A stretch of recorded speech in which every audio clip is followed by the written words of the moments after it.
Not even 4 days in with only one video and we hit 1,000 subscribers. We're already gonna get monetized. So first of all, that's not my voice. That's actually the voice of the person I worked with to actually achieve this video. So what's this video all about? Countless small channels are blowing up on YouTube right now, and it's never been a better time to start. But what does it actually take to grow a new channel in 2023?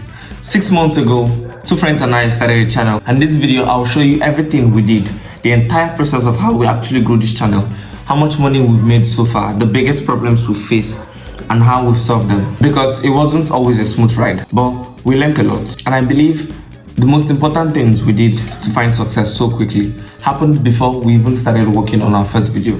Now, here's how the channel came together. So I basically worked with a team of friends in which we had to come together to work on a faceless YouTube channel, and that's basically what I'm going to give you a review of, how the channel went, the challenges we faced, and so on and so forth. You see, my friend is a founder of a startup and a business professor, and since I guess he didn't feel busy enough, he started making a video game with his old friends with his spare time.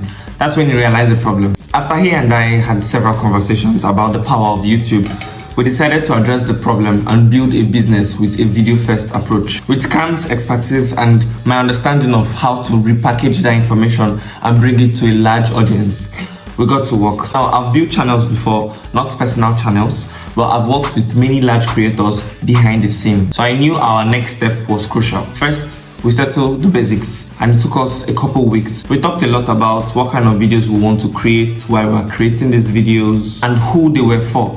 It's honestly so important that we figure out why we're making videos, and I really like what we came up with, which is that we really love indie games. Now, we think that they're some of the best games coming out these days, and with the channel, we want to empower people making these games to not only make better games, but to build better businesses.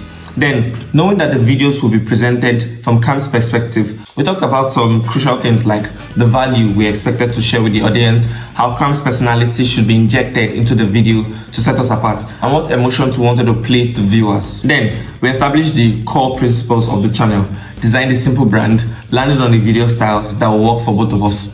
Everything we did to prepare so far wasn't about getting it perfect, otherwise we'd just be stuck in analysis paralysis. But we just need to make sure that we have a great understanding of the value we would build to our targeted audience.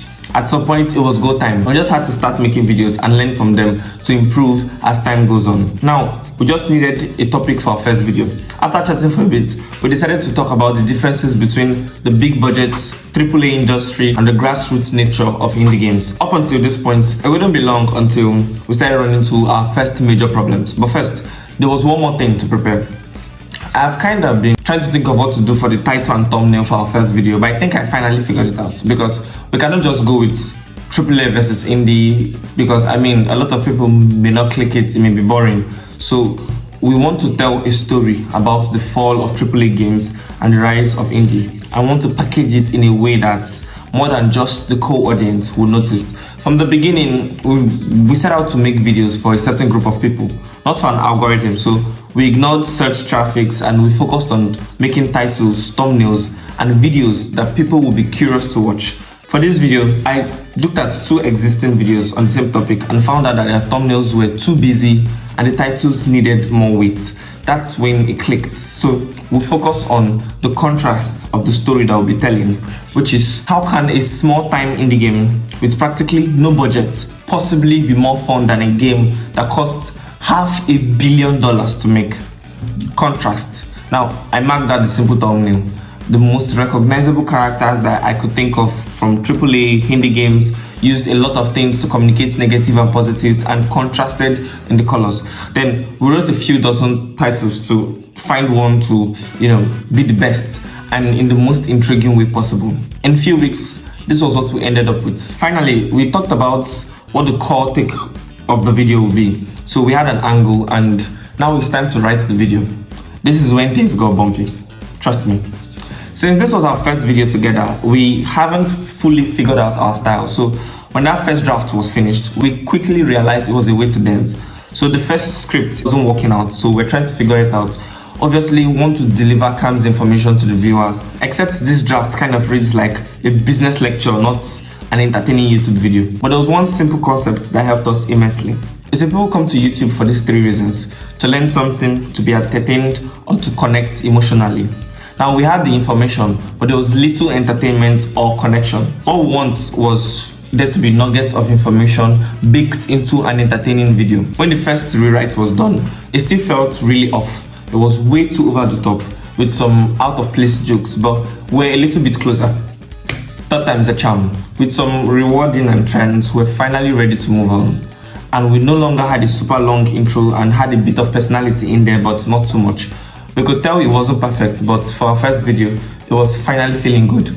Now it was time to edit. The only problem was the editor had never actually edited a YouTube video before. He's a friend of mine. He wanted to learn editing, and it was perfect timing for him to get involved. Again, it wasn't perfect, but we just had to move on. But what mattered most was that we all had to learn from it. Now it was time to upload the video. So we made a brand new channel and posted it on the same night. And guess what? We're the only subscribers just that night. And the next day, we're shocked to find that we're still the only subscribers. Okay, we weren't shocked at all, but yes, this was to be expected. It was our first video after all. We've learned a lot from the video, but we have some plans for the next one. Now, if we can repeat this process every 2 weeks, we all believe that we could get monetized by few months in that channel. Now, on the third night of the channel's existence, something changed. First, a few hundred views, then some thousands, then quickly accelerated for the next morning. Before the end of the 4th day on Christmas, we hit the requirement for monetization and just kept going. We were getting great reception and great metrics followed suit, especially the amount of comments we're getting. I know it's a good sign when there were a bunch of copycats. As for our video creation process, it was a little too dense for a YouTube video, so I think I'm going to break it down in a separate video. Now, today, 8 months later, in this channel, not only did our first video hit 1 million views, but half of our videos have over 1 million, for a total of 6.2 million views. From that, we've earned over $13,000 through AdSense so far. But none of that money would go to us because due to the past experience I've had, I've learned that AdSense can be confusing and it's a bad idea for most creators to rely solely on AdSense. Instead, we use this revenue to fund the channel and keep the rest in savings for rainy days. But I'm not done yet because I want to let you in on our next step. Now, in the coming months, we hope to expand from 1 income stream to 5. AdSense, brand deals, Patreon, affiliates, and products. Now, the last one being particularly interesting. Now, let me tell you something. The way entrepreneurship is taught is to first find a problem. Second, validate that problem. Third, build a product for that problem. And then fourth, build a customer base with that problem in mind. I believe that makes sense. But as I said, that first step really is the hidden beast. The hardest part of building a business is driving product awareness. It's time and capital intensive, and yet the step that kills more businesses, which is what's so fascinating about YouTube. You take this entrepreneurship formula and you move step 4 to step 1. You build a community first. So you find a problem, validate that problem, and then build a product for that problem. And you can go to markets like with tons of sales because you already have a community. Now on to the next problem and our solution to it. At first, Cam wanted to remain nameless and faceless, and that has many downsides in a long term. As a result, the videos so far have been a bit disembodied, but just like the triangle before, we aim to address all 3 reasons why people visit YouTube. You know, it's scared to show your face to millions of people. I'm a really private guy, but I realize that there's a lot of value in showing who you are. People trust people, and if I want people to trust what I have to say, then it's important that they see and know who I am. So how do you build a successful channel? I believe that at the end of the day, building a successful channel is simple, just not necessarily easy. YouTube wants to show viewers way videos they would feel satisfied to have watched. No algorithm hacks here and so on and so forth. Our videos just fit the need of a certain group of viewers really well. We brainstorm great video ideas, we present them with intriguing titles and thumbnails, we provide unique insights and content. We're uniquely positioned as the only major YouTube channel I know of to focus on business insights for the gaming industry. And I believe we're building a great brand and community. I'm really grateful to have Me and these my guys working on this channel, and I could not have done it without them. I mean, I'm the least person in the group, but I'm just here to talk about it publicly. So guys, thanks for watching the video. So are you a game developer or are you interested in coding? You can comment down the comment section below and tell me about it. Like I would always say, the best time to start was 20 years ago. The second best time to start is now. I'll catch you all later in a separate video. Peace.